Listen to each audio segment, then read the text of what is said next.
अस्सलाम वालेकुम स्टूडेंट्स, कैसे आप? उम्मीद करता हूँ खैरियत से होंगे। आज हम सॉल्व करेंगे क्लास 10th मैथ का चैप्टर नंबर 2 की रिव्यू एक्सरसाइज को। रिव्यू एक्सरसाइज को हम कोशिश करेंगे कि यहाँ पर तो इस वीडियो के अंदर अगर हम कंप्लीट सॉल्व करते हैं तो वीडियो बहुत ज़्यादा लंबी हो जाएगी। मैं कोशिश करूँगा इसके अंदर आपको 6 या 7 क्वेश्चन तकरीबन सॉल्व करके दूँ, और अगली वीडियो जो पार्ट नंबर 2 होगा इसी वीडियो का, उसमें हम इसको कंप्लीट कर लेंगे इस एक्सरसाइज को। अब रिव्यू एक्सरसाइज करने का फ़ायदा क्या होता है? सबसे पहले तो यह है कि एक तो आपके एग्ज़ाम क्लोज है और आप सारी एक्सरसाइज को दोबारा रिवाइज करना मुश्किल हो जाता है। रिव्यू का फ़ायदा ये होता है कि हमें ना हर एक्सरसाइज से जो इम्पोर्टेंट होते हैं, एक तो यहीं से एग्जामिनर यहाँ से कुछ क्वेश्चन उठा लेते हैं, एक तो हमें ये होता है कि वो सेम एज इट क्वेश्चन आ जाते हैं। अगर सेम एज इट क्वेश्चन नहीं भी आते, आपको ये हो जाता है कि जो आपने पूरा चैप्टर किया होता है ना, ठीक है, 5 एक्सरसाइज है, 6 है, 8 है, जो भी हैं, आप उन सब का निचोड़ होता है ये। क्योंकि अगर आप यहाँ से ये क्वेश्चन आपको रिव्यू एक्सरसाइज अच्छे तरीके से आते हैं, इसका मतलब यह है कि आपको जो मेथड है ना, ठीक है, बाकी जो एक्सरसाइज में करवाए गए हैं वो आपको आते हैं। अब अगर आपका क्वेश्चन की हेडिंग चेंज हो जाए लेकिन आपको मेथड आता हो क्वेश्चन का, आप इजीली सोल्व कर लेंगे। ये फ़ायदा होता है रिव्यू एक्सरसाइज करने का। तो चलते हैं हम क्वेश्चन नंबर 2 का पार्ट नंबर 1 है। क्वेश्चन नंबर 1 आपको पता है MCQs वाला होता है, वो आपने खुद करना है, और क्वेश्चन नंबर 2 जो सोल्व करने वाला है वो मैं आपको करवा दूंगा। और क्वेश्चन नंबर 2 का पार्ट नंबर 1 है हमारे पास। पार्ट नंबर 1 के आगे 4 पार्ट है। पार्ट नंबर 1 को हम पढ़ते हैं। Discuss the nature of the root of the following equation. कहता है कि ये जो आपको रूट दी गई है ना, आपने इनकी नेचर को डिस्कस करना है, ठीक है।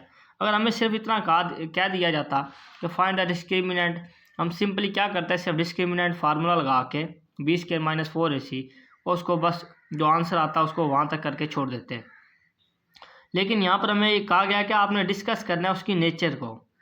तो डिस्कस नेचर को ऐसे करेंगे, सबसे पहले हम डिस्क्रिमिनेंट फार्मूला लगाएंगे, उसके बाद बताएंगे कि हमारे पास ये जो रूट बनी है, ये उसका आंसर आया, उसकी नेचर क्या है, क्योंकि वो रियल है, इरेशनल है, रैशनल है, इमेजिनरी है, क्या है। तो सबसे पहले हम इस क्वेश्चन को सोल्व करते हैं, और सोल्व करने के बाद उसके बाद मैं आपको वो समझाता हूँ कि ये जो इसकी 4 प्रॉपर्टी है, आपको याद करने की ज़रूरत नहीं पड़ेगी इंशाल्लाह, मैं आपको समझा दूंगा, आप फिर खुद से ही यानी कि उसको जज कर लेंगे कि इसकी जो नेचर बनी है वो क्या बनी है इस क्वेश्चन की। हमने यहाँ पर पार्ट ए लिख लिया। लिखने के बाद इसको सोल्व करते हैं। आपने सबसे पहले ये करना है कि x² के साथ जो भी वैल्यूज होती है आपको पता है उसको हम कहते हैं वो a है। a हमारे पास यहाँ पर क्या है, यहाँ पर कुछ नहीं, वहाँ पर 1 होता है, हम इसको 1 लिख लेंगे। और उसके बाद जो x के साथ वाली जो वैल्यूज होती है उसको हम कहते हैं ये b है हमारा। हमने यहाँ पर लिख दिया कि b = 3। x के साथ जो वैल्यूज़ थी, कोफिशेंट था उसका, वो 3 था, तो हमने ये 3 कह दिया।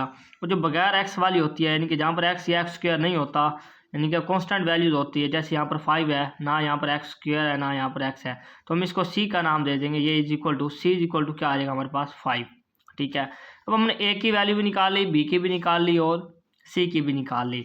उसके बाद अब हम इसमें यहाँ पर लगा देंगे फार्मूला, डिस्क्रिमिनेंट फार्मूला, वो इक्वल होता है b² - 4a और c। इसी की हम वैल्यूज पुट कर लेते हैं। b की जगह पर हम b की वैल्यूज लिख देंगे 3, हमने यहाँ पर 3 लिख दिया।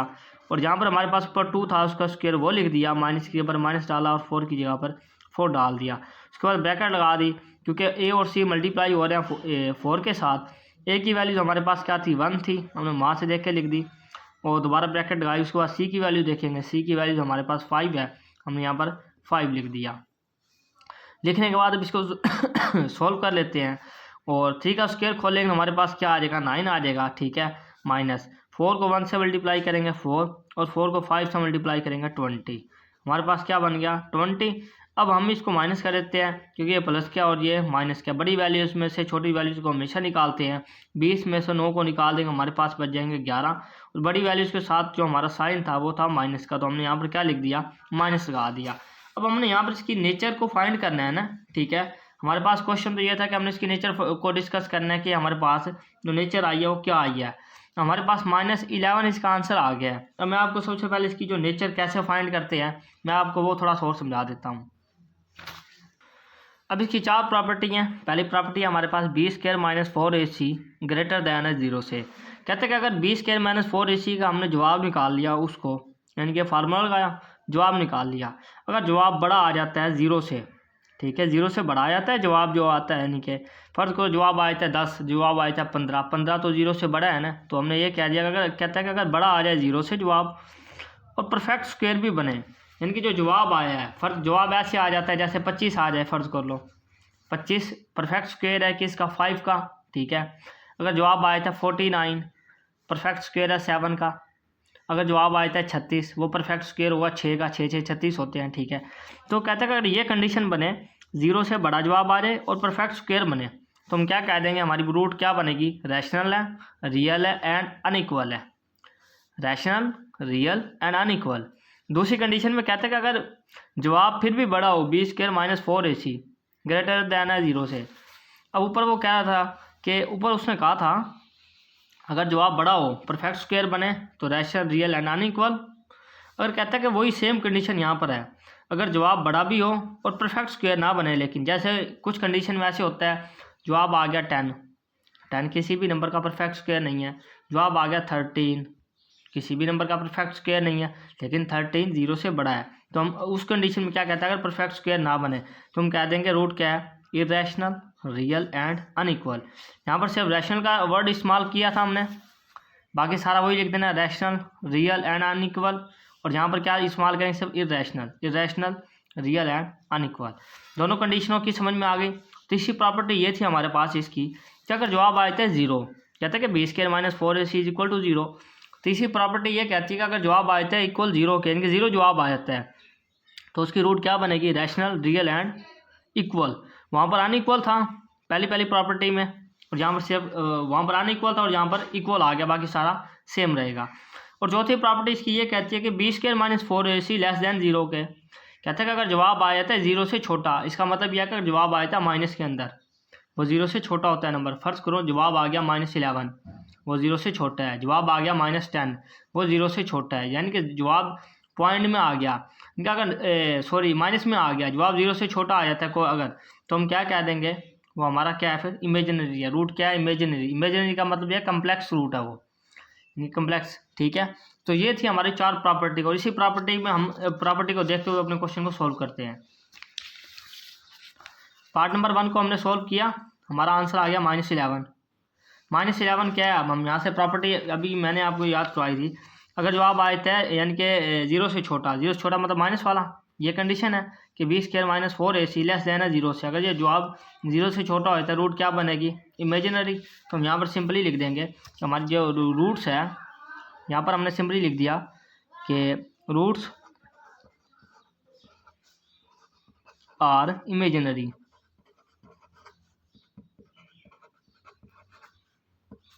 ये तो थी रिव्यू एक्सरसाइज। अब इसी मेथड से आपका जो एक्सरसाइज 2.1 है उसका क्वेश्चन नंबर 1 और 2 को आप इजीली इसी मेथड से सॉल्व कर सकते हैं। नेक्स्ट हमारे पास इसी क्वेश्चन का पार्ट बी है, वहाँ पे हमने क्वेश्चन लिख लिया 2x² - 7x + 3 = 0। हम इसकी ABC पहले निकाल लेते हैं। हमारे पास a क्या बनेगा, मैंने कहा था कि x² के साथ जो भी कोफिशिएंट होगा, जो भी नंबर होगा उसको कह देंगे a है। a हमारे पास यहाँ पर क्या है 2 बन रहा है, हमने लिख दिया a = 2। उसके बाद हम b को चेक करेंगे, x के साथ जो भी वैल्यूज़ होगी, यानी जो भी कोफिशिएंट होगा x का, हम उसको क्या कह देंगे b है। x के साथ क्या था, माइनस भी था और 7 भी था, हमने लिख दिया b = -7। और उसके बाद जो कांस्टेंट नंबर होगा यानी कि बगैर x वाला, जिसके साथ ना x² हो ना x हो, उसको हम क्या कह देंगे, वो c है। हमारे पास c क्या बनेगा 3 अकेला, तो हमने क्या दिया कि c = 3। हमने a b और c निकाल लिया। उसके बाद हम इसे फार्मूला लगाएंगे कि b² - 4ac, डिस्क्रिमिनेंट फार्मूला लगा दिया। अब हमने इसके अंदर इसकी वैल्यूज़ पुट करते हैं, b की जगह b की वैल्यूज लिखेंगे, b की जगह हमने क्या लिख देना था -7 इसकी वैल्यूज़, -7 लिख के उसका स्क्वायर -4a। 4 के बाद a था, a की वैल्यूज हमारे पास 2 थी, हमने 2 लिख दी यहाँ पर। उसके बाद हमारे पास c था, c की वैल्यूज हमारे पास थी 3, हमने उस 3 को लिख दिया। लिखने के बाद हम इसको सोल्व करते हैं। 7 का स्क्वायर लेंगे 49, माइनस माइनस प्लस हो जाएगा। आपको पता है कि जब माइनस का स्क्वायर लें तो वो प्लस में चेंज हो जाता है, इनके माइनस माइनस क्या हो जाएगा, प्लस प्लस लगता नहीं है, ठीक है। और 7 का स्क्वायर लिया हमने 49, माइनस किया -4 2 8 8 3 24, इन सबको आपस में मल्टीप्लाई करवा दिया, 4 2 8 8 3 24। इसको मज़ीद सॉल्व करते हैं, 49 में से 24 निकाल देंगे, 25 बच जाएगा और 25 प्लस का बचेगा। अब यहाँ से देखो हमारी जो आंसर आया है वो आंसर क्या है हमारा, यानी कि 25 किससे 0 से बड़ा भी है, 25 ग्रेटर दैन 0 है, और परफेक्ट स्क्वायर बन रहा है किसका, 5 का परफेक्ट स्क्वायर भी बन रहा है। तो हमने ये कहा था, पहली प्रॉपर्टी में दिखा भी देता हूँ आपको, कि अगर हमारा बी स्क्वायर माइनस 4ac यानी कि जो जवाब हमारा 0 से बड़ा हो जाए और परफेक्ट स्क्वायर भी बने तो हम क्या कह देंगे, हमारी रूट क्या है, रैशनल, रियल एंड अनइक्वल है। हम इसको यही लिख देते हैं सेम एज इट। हमारी रूट्स क्या बनी है यहाँ पर, अब हम यहाँ पर ये लिख दिया तो हमारी रूट्स क्या बन गई, रैशनल, रियल एंड अनइक्वल बन गई है, क्योंकि हमारा जो आंसर आया है वो 0 से बड़ा है और परफेक्ट स्क्वायर है। परफेक्ट स्क्वायर ना होता तो ये क्या बन जाती, irrational, real and unequal. Next हमारे पास इसी क्वेश्चन का पार्ट नंबर सी है कि x square plus 6x minus 1 is equal to 0। इसकी भी हम ABC पहले फाइंड कर लेंगे। हमने कह दिया था कि एक्स स्क्वायर के साथ जो भी कोफिशिएंट होगा उसको ए कह देंगे। यहाँ पर कोई भी नहीं है, इनकी कोई नंबर नहीं है, तो हमने कह दिया 1 है यहाँ पर। और उसके बाद बी को देखेंगे, बी इज इक्वल टू क्या बनेगा, एक्स के साथ 6 था, यानी कि एक्स के साथ जो कोफिशिएंट 6 है तो हम इसको क्या कह देंगे, बी की वैल्यूज़ है। और उसके बाद हम सी की वैल्यूज़ में देखेंगे जो कांस्टेंट नंबर होगा, कांस्टेंट नंबर क्या है हमारे पास, -1 है, तो हमने यहाँ पर लिख दिया कि वो सी है, मतलब -1 हमारा क्या बनेगा, सी बनेगा। ए, बी और सी हमने ये निकाल लिया। उसके बाद डिस्क्रिमिनेंट फार्मूला लगाएंगे आप, बी स्क्वायर माइनस 4ac। उसके बाद इसी में आपने वैल्यूज़ पुट कर देनी है। बी की वैल्यू हमारे पास क्या है, 6 है, हमने 6 लिखा और उसका स्क्वायर डाल दिया -4ac। ए की वैल्यू हमारे पास 1 थी, हमने 1 लिखा, और सी की वैल्यू हमारे पास थी -1, हमने वो लिख दी। इसको मल्टीप्लाई करवा देते हैं, 6 का स्क्वायर खोलेंगे 36 माइनस, और ये वाला माइनस माइनस माइनस प्लस, ठीक है। 4 को 1 से मल्टीप्लाई करेंगे 4 को दोबारा 1 से मल्टीप्लाई करेंगे फिर 4 1 4 और 4 1 4, हमारे पास क्या आ जाएगा, माइनस माइनस प्लस, ठीक है। और ये 4 को इनसे मल्टीप्लाई किया तो 4 आ गया। 36 में 4 प्लस करेंगे हमारे पास आंसर आ जाएगा 40। हमने 40 ये देखना है कि क्या है, 40 ग्रेटर दैन है ना 0 से, 40 ग्रेटर दैन है 0 से, लेकिन परफेक्ट स्क्वायर नहीं बन रहा, किसी भी नंबर का परफेक्ट स्क्वायर नहीं है। हमने ये कहा था कि अगर ये परफेक्ट जो आंसर आएगा वो 0 से बड़ा हो जाए, परफेक्ट स्क्वायर बनेगा तो कह देंगे रैशनल, रियल एंड अनइक्वल है। लेकिन हमारे पास क्या था, परफेक्ट स्क्वायर नहीं बना ना 40, तो हमने यहाँ पर क्या कह देना है कि अब हमारी प्रॉपर्टी क्या है, इरेशनल है, इरेशनल, रियल एंड अनइक्वल।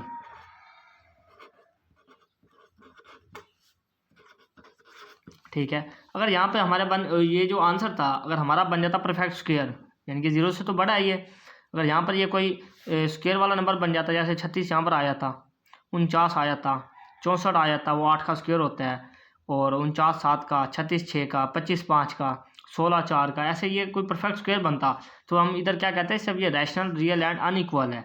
लेकिन परफेक्ट स्क्वायर नहीं बना तो हमने क्या कह दिया, इरेशनल, रियल एंड अनइक्वल। इसी क्वेश्चन का हमारे पास पार्ट डी है और आखिरी पार्ट है कि 16x square minus 8x plus 1 is equal to 0। सबसे पहले हम ABC निकाल लेते हैं। यहाँ से ए क्या बनेगा, a is equal to r, x square के साथ जो भी कोफिशिएंट होगा, जो भी नंबर होगा, 16 है तो हमने यहाँ पर लिख दिया, a हमारा क्या बन गया 16। उसके बाद हम इसको b में देखेंगे कि b की क्या वैल्यूज़ बनेगी, x के साथ जो भी वैल्यूज़ होगी, जो भी कोफिशिएंट होगा वो हमारा b होगा। -8 है तो हमने यहाँ पर लिख दिया b हमारा क्या है, -8 है। उसके बाद c देखेंगे, कॉन्स्टेंट नंबर c हमारे पास क्या बनेगा, सिर्फ जिसके साथ x या एक्स स्क्वायर ना हो उसको हम सी कहते हैं, कांस्टेंट नंबर होता है वो। और ये क्या होगा, +1, हमने यहाँ पर 1 लिख दिया, सी हमारे पास क्या आ गया, 1 आ गया। उसके बाद अब हमने यहाँ पर डिस्क्रिमिनेंट फार्मूला लगा दिया कि बी स्क्वायर माइनस 4ac, हमने फार्मूला लगाया और इसी के अंदर इसकी वैल्यूज़ को पुट कर दिया। बी की जगह क्या कर देंगे, -8 को पुट करेंगे, -8 और उसका स्क्वायर था तो स्क्वायर डाल दिया, माइनस का माइनस डाला, 4 की जगह पर 4, और ए की वैल्यूज़ हमारे पास क्या थी 16, हमने उसको लिख दिया, और सी की वैल्यूज हमारे पास क्या थी 1 थी तो हमने उसको लिख दिया।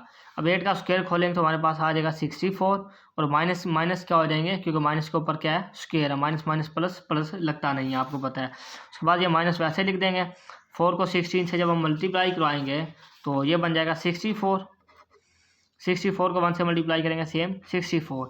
अब 64 में से 64 को माइनस करते हो आंसर क्या आ जाता है 0, और ये इक्वल किसके आ गया, 0 के इक्वल आ गया है। हमने ये कहा था जो हमारी नेचर है, क्योंकि हमने इसकी डिस्कस करना था ना इसकी नेचर को, तो अगर हमारा आंसर आ जाए इक्वल 0 के, यानी कि हमारा जवाब ही 0 आ जाए, जैसे 0 इक्वल आ गया 0 के, आंसर आ गया 0, और वो इक्वल भी 0 के है, तो हम कह देंगे जो हमारी रूट्स है वो क्या है, रैशनल है, रियल है, ब्रैकेट में आपने लिख देना है, एंड इक्वल है। बस आपने ये इसकी प्रॉपर्टी डाल देनी है, ठीक। नेक्स्ट हमारे पास पार्ट 2 है इसी का, और पार्ट 2 में हमें कहा गया है कि find omega square if omega is equal to -1 plus और √-3/2 ये हमें दी गई है, क्योंकि हमने ओमेगा स्क्वायर फाइंड करना है और ओमेगा की वैल्यूज हमें दे दी गई है। जब हमें ओमेगा की वैल्यू दे दी गई है और ओमेगा स्क्वायर फाइंड करना है तो हम क्या करेंगे, सबसे पहले यहाँ पर हम इसको लिख लेंगे कि taking square on both side. Simply आपको मैं वो कर रहा हूँ कि आप ज़्यादा गहराई में ना जाए। टेकिंग स्क्वायर रूट का आपने SQ लिख के आगे रूट डाल देना है ऑन बोथ साइड, सही है। आपने ये लिखना है और वो जो ओमेगा की वैल्यू दी है उसको दोबारा वापस लिख देंगे, omega is equal to -1 plus -√3/2 लिख के आपने, हमने टेकिंग स्क्वायर रूट कहा था तो दोनों तरफ क्या ले लेंगे, स्क्वायर ले लेंगे। इसका हमने दोनों तरफ स्क्वायर ले लिया। अब इसके वैल्यूज को सॉल्व करते हैं, क्योंकि हमें ओमेगा की वैल्यू को ओमेगा स्क्वायर फाइंड करना था। ओमेगा का स्क्वायर खोलेंगे तो हमारे पास क्या आ जाएगा, ओमेगा स्क्वायर ही आ जाएगा इज इक्वल टू। अब इसका स्क्वायर खोलते हैं, ये देखो कि ऊपर से हमारे पास दो वैल्यूज है, एक -1 है और एक -3 है, दो वैल्यूज हैं। जब आपको पता है कि स्क्वायर वाला फार्मूला कैसे खुलता है, ये स्क्वायर प्लस बी स्क्वायर का जो होल का स्क्वायर खोलते थे, पहली वैल्यूज का स्क्वायर, ये हमारे पास पहली वैल्यू -1 थी उसका स्क्वायर, प्लस दूसरी वैल्यू हमारे पास क्या है, -3 है उसका स्क्वायर, पहली वैल्यू का स्क्वायर प्लस दूसरी वैल्यू का स्क्वायर प्लस 2 डाल के इनटू पहली वैल्यू और दूसरी वैल्यू। आपने ऐसे लिख देना है, पहली वैल्यू का स्क्वायर प्लस दूसरी वैल्यू का स्क्वायर प्लस 2 डाल के और मल्टीप्लाई कर देंगे इनटू, यानी कि पहली वैल्यू और दूसरी वैल्यू हमने वो लिख दी, और नीचे लाइन लगा के नीचे 2 था तो उसका स्क्वायर लिख देंगे, क्योंकि हमने इसका स्क्वायर लेना था। ऊपर होल का स्क्वायर आया हुआ तो हमने लाता उसका स्क्वायर ले लिया है सिंपली। अगले स्टेप में आपने ये करना है कि -1 का जब स्क्वायर खोलेंगे तो वो बन जाएगा 1, ठीक है। उसके बाद प्लस इस स्क्वायर ने इस स्क्वायर रूट को कैंसिल कर दिया तो हमारे पास क्या बच गया, -3, ये हमारे पास -3 बच गया। उसके बाद प्लस 2, अब 2 को अब इससे मल्टीप्लाई करवा देते हैं हम सिंपली, 2 को 1 से मल्टीप्लाई करेंगे 2 बन जाएगा और प्लस माइनस हो जाएगा, तो हमने यहाँ पर सॉरी क्या लिख देना है, माइनस लिख देंगे आप, ठीक है। और यहाँ पर 2 को 1 से मल्टीप्लाई किया 2, और 2 को जब -√3 से मल्टीप्लाई किया तो ऐसे आ जाएगा, ठीक है। और नीचे 2 का स्क्वायर खोलेंगे तो हमारे पास क्या आ जाएगा, 4 आ जाएगा। आपको बता देता हूँ, ये 1 वैसे लिख लिया हमने, प्लस माइनस ये 3 ब्रैकेट से बाहर आ गया। उसके बाद ये -2 वैसे लिखा और √-3 जैसे था उसको वैसे लिख दिया, और ये 4 था तो 4 को वैसे लिख दिया। अब 3 में से 1 निकालेंगे तो 2 बचेगा, वो भी माइनस का, हमने वो लिख दिया, -2√3 और ओवर ये 4। अब यहाँ से हमने ये देखना है कि यहाँ से कॉमन क्या आ सकता है हमारे पास, यहाँ से 2 कॉमन आ सकता है ऊपर से, और नीचे से भी हम क्या करेंगे 2 को कॉमन कर लेंगे, तो ये भी कर सकते हैं आप, और दूसरे मेथड से भी कर सकते हैं। यहाँ से हम इसका -2 कॉमन ले लेंगे तो हमारे पास क्या बच जाएगा, 2 को किस नंबर से मल्टीप्लाई करें कि वो 2 बन जाए, 1 से, -2 को सिर्फ 1 से मल्टीप्लाई करेंगे -2 बन जाएगा, ठीक है। और यहाँ पर है माइनस, तो हमें यहाँ पर क्या लिखना पड़ेगा, प्लस, क्योंकि माइनस प्लस माइनस फिर बनेगा ना, और ये 2 था हमने वही बाहर ले लिया तो यहाँ से क्या बच गया, सिर्फ -300, और ये जो नीचे 4 था तो उसको हमने वैसे ही लिख दिया सेम एज इट। अब इसकी मैं आपको दोबारा समझा देता हूँ, -2 √-3 और 4 था तो हमने यहाँ से 2 को कॉमन लिया, -2 को 1 से मल्टीप्लाई करें तो -2 बनेगा, ठीक है। और प्लस माइनस, ये जो माइनस और प्लस माइनस हो जाएगा, 2 को √3 से मल्टीप्लाई करेंगे तो यही बन जाएगा 2 इंटू √-3, तो उन्होंने वही कर दिया। अब इस 2 को इससे कैंसिल कर देंगे, 2 1 दा 2 और 2 2 दा 4 आ जाएगा, ठीक है। अब यहाँ से हमारे पास क्या बच गया, सिर्फ ये भी 2 कैंसिल हो गया, ये भी 2, अब बाई माइनस आ गया तो फिर दोबारा साइन क्या करेगा, वो चेंज कर देगा। यहाँ से माइनस को, यानी ये 2 तो कैंसिल हो गया, सिर्फ बाई माइनस रह गया, माइनस ने अंदर वाले साइन चेंज कर देने, प्लस का 1 था तो क्या हो जाएगा, माइनस का 1, और ये प्लस था तो ये माइनस, और ये अंडर 3, और नीचे सिर्फ 2 बच गया था ये। अब हमने ये वैल्यूज फाइंड कर दिया है कि ओमेगा हमने स्क्वायर फाइंड करना था, और यहाँ पे आपने जो साइड पे था वो ओमेगा स्क्वायर लिखते जाना है, यानी कि इक्वल के साथ साथ ना, जैसे हमने पहले लिखा नहीं अब लिख लेते हैं। आपने इस क्वेश्चन को इसी मेथड से सॉल्व कर लेना है। नेक्स्ट हमारे पास रिव्यू एक्सरसाइज का पार्ट क्वेश्चन नंबर 2 का पार्ट 3 है। कहता है कि prove sum of all cube roots of unity is 0। हमने करना है, प्रूव करना है कि जो क्यूब रूट्स है उनको अगर सम किया जाए तो उसकी यूनिटी हमारे पास क्या बननी चाहिए, 0 बननी चाहिए। ये हमने इसको यानी कि वेरीफाई करके देना है, प्रूव करके देना है। तो आपको पता है कि क्यूब रूट थी हमारे पास क्या थी, एक तो हमारे पास क्यूब रूट है 1, उसके बाद एक ओमेगा होती है, और आपको पता है और तीसरी क्या है, ओमेगा स्क्वायर होती है, ये तीन हमारे पास वैल्यूज़ है ना, कि एक 1 है, उसके बाद ओमेगा और ओमेगा स्क्वायर, ये तीन है। हमने इनका क्यूब रूट और इनको सम करना है। सम करने के बाद हम इनको क्या करेंगे, हमने इनकी जो यूनिटी है वो 0 निकालनी है, हमने ये प्रूव करना है। तो हमने सबसे पहले क्या किया, आपको पता है कि 1 जो इक्वल होता है उसकी कोई वैल्यू है नहीं। अब ओमेगा की वैल्यू लिख लेते हैं और ओमेगा स्क्वायर की, और फिर उनको क्या कर लेते हैं प्लस।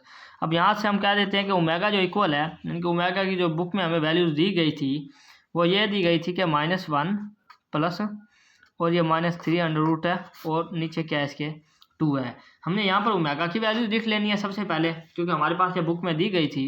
और ओमेगा स्क्वायर की भी वैल्यू लिख लेते हैं। यहाँ पर हमारे पास जो ओमेगा स्क्वायर है उसकी वैल्यू क्या थी, यहाँ पर आ जाएगा -1, और यहाँ पर इस प्लस की जगह पर अगर हम यहाँ पर माइनस डाल देते हैं और वही बाकी सारा सेम लिख देते हैं, ठीक है। अगर यहाँ पर प्लस होगा तो ये ओमेगा की वैल्यूज़, अगर यहाँ पर प्लस की जगह माइनस आ जाता है तो ये ओमेगा स्क्वायर के इक्वल होती है ये वैल्यूज़। अब हमने इनकी वैल्यूज़ लिख ली है। हमारे पास 1 की वैल्यूज़ तो 1 ही होती है, आपको पता है। ओमेगा की वैल्यूज़ भी लिख ली और ओमेगा स्क्वायर की वैल्यूज़ भी लिख ली। अब वैल्यूज़ को लिखने के बाद हमें क्या कहा गया था कि the sum of all cube roots, हमने इन सबको पहले क्या कर लेते हैं, सम कर लेते हैं। हमने लिख दिया कि यहाँ पर सम ऑफ ऑल क्यूब रूट्स, उसने यही कहा था ना क्वेश्चन में, हमें यही कहा गया है ना कि सम कर दो क्यूब रूट्स को और उसकी जो यूनिट है वो 0 बननी चाहिए। तो हमने ये लिख दिया, और लिखने के बाद वो जो हमारे पास वो रूट्स थी, एक थी 1 ओमेगा और ओमेगा स्क्वायर, इन सबको क्या कर देंगे, प्लस कर देंगे कि 1 plus omega square is equal to 0। Unity equal किसकी आनी चाहिए, हमारी 0 के इक्वल आनी चाहिए थी। तो हमने वो लिख दी, और लिखने के बाद हम इसको क्या कर लेते हैं, सोल्व कर लेते हैं। अब हम इसकी वैल्यू लिख लेते हैं। 1 की जगह हमने 1 लिखा, प्लस डाला, ओमेगा की जगह ओमेगा की वैल्यू लिख देते हैं कि -1 प्लस और -3 और ओवर 2, उसके बाद दोबारा प्लस था तो प्लस डाला, उसके बाद ओमेगा स्क्वायर है, ओमेगा स्क्वायर की वैल्यू लिख लेते हैं -1 और -√3 और ओवर 2। हमने इन सब की वैल्यूज़ को लिख लिया, और वैल्यूज़ को लिखने के बाद हम इसको क्या कर लेते हैं, सोल्व कर लेते हैं। अगर इन सब का एलसीएम ले तो हमारे पास क्या आ जाएगा, 2 आ जाएगा एलसीएम हमारे पास। तो हमने इन सब का एलसीएम क्या ले लिया, हमने एलसीएम इसका 2 आ गया, यानी कि यहाँ पर भी 2 है, यहाँ पर भी 2 है, यहाँ पर 1 है। एलसीएम अगर हम इसका लें तो यानी कि सेम डिनोमिनेटर है 2 के, तो 2 इसका आंसर आ जाएगा एलसीएम। अगर मैं आपको यहाँ पर लिख के दिखा दूँ 2 का और 1 का, हम इसको पहले 2 पे कर लेते हैं, 1 और ये 1 वैसे ही आ जाएगा, 1 1 1 और 1 को 2 से मल्टीप्लाई करेंगे 2, इसका एलसीएम हमारे पास क्या आ गया, 2 इसका एलसीएम आ गया। अब 2 को इस 1 से मल्टीप्लाई करेंगे तो हमारे पास क्या बन जाएगा, 2 बन जाएगा। तो हमने वो लिख दिया। उसके बाद हम इसको क्या करेंगे, यानी कि पहली वैल्यूज़ के साथ हमने मल्टीप्लाई करवाना होता है ना बेसिकली। यहाँ पर जहाँ पर कुछ नहीं है वहाँ पर क्या होता है, 1 होता है। 1 को 2 पे डिवाइड किया, 2 आ गया, और 2 को 1 से मल्टीप्लाई किया तो 2। उसके बाद ये प्लस था तो हमने प्लस लगा दिया। अब इस 2 ने इस 2 पे डिवाइड करते हैं तो आंसर क्या आता है 1। ये इस 2 को इस 2 पे डिवाइड किया तो आंसर आया 1। 1 को इस सब वैल्यू से मल्टीप्लाई किया तो ये वैल्यूज़ सेम एज इट वैसे ही आगे जैसे ये थी कि -1 प्लस -√3, और उसके बाद हमारे पास ये प्लस था, और यहाँ पे हमने देखेंगे पहले इसको डिवाइड कर लेते हैं। 2 को 2 पे डिवाइड किया, आंसर आया 1। 1 को इस सब वैल्यू से मल्टीप्लाई करेंगे तो वही आ जाएगी वैल्यूज़, ये हमारे पास लिखी हुई है। इसको सेम एज इट हम वैसे लिख देते हैं, -1 -√3। अब यहाँ तक आपको समझ में आई है। एक बार मैं आपको दोबारा बता देता हूँ कि हमने इन तीनों वैल्यूज़ का लिया एलसीएम। ये एलसीएम लेने के बाद हमारे पास आंसर आया 2, हमने उसको लिख दिया नीचे। अब इस 2 को 1 से मल्टीप्लाई किया तो हमारे पास आ गया 2, हमने वो लिख दिया। अच्छा, वो लिखने के बाद अब इस 2 को इस 2 पे डिवाइड किया, आंसर आया 1। 1 को इस पूरी वैल्यू से मल्टीप्लाई किया तो ये वही आ जाएगी वैल्यूज़, -1 प्लस और √-3, वो लिख दिया। प्लस की जगह पर हम प्लस डाल देंगे, और यहाँ पर इस 2 को अब इस 2 पे डिवाइड करेंगे तो आंसर फिर 1 आएगा। 1 को इस सारी वैल्यू से मल्टीप्लाई करेंगे तो वही वैल्यूज़ आ जाएगी, तो हमने वही वैल्यूज़ को लिख दिया। अब इसको प्लस माइनस कर लेते हैं हम, क्योंकि जैसे ये प्लस माइनस होता है तो सिंपली इसको यही करेंगे हम यहाँ पर भी कि 2 में और -1, ये देखो ना, सबसे पहले हम ये देख लेते हैं कि प्लस -√3 से कैंसिल हो गया माइनस का और ये प्लस का, ठीक है। अच्छा, उसके बाद यहाँ पर ये 2 बच गया, -1 और -1 -2 हो गया, ठीक है। और नीचे क्या बच गया था, 2 बच गया था। इसकी समझ में आई है, ये प्लस का √3 था और ये माइनस का √3 था, ये इसे कैंसिल कर दिया मैंने। ये 2 वैसे लिख दिया, -1 और -1 -2 बन के उसको लिख दिया। अगले स्टेप में क्या करेंगे, 2 में से 2 निकालेंगे 0, नीचे क्या बच गया फिर 2। किसी भी नंबर को जब हम 0 पे डिवाइड करते हैं तो आंसर हमारा क्या आ जाता है 0। तो हमने ये प्रूव कर दिया है, ठीक है। तो हमने ये प्रूव कर दिया कि ये जो उसने यही कहा था ना क्वेश्चन में, the sum of all cube roots of unity is 0। यहाँ अगर सारों को सम कर लिया जाए, इन सारी जो क्यूब रूट्स है उसकी जो यूनिटी है, जो उसका आंसर आएगा 0 आएगा, वो हमने प्रूव कर दिया। हमारा आंसर क्या आ गया, 0 आ गया। तो हम यहाँ पर लिख देंगे 10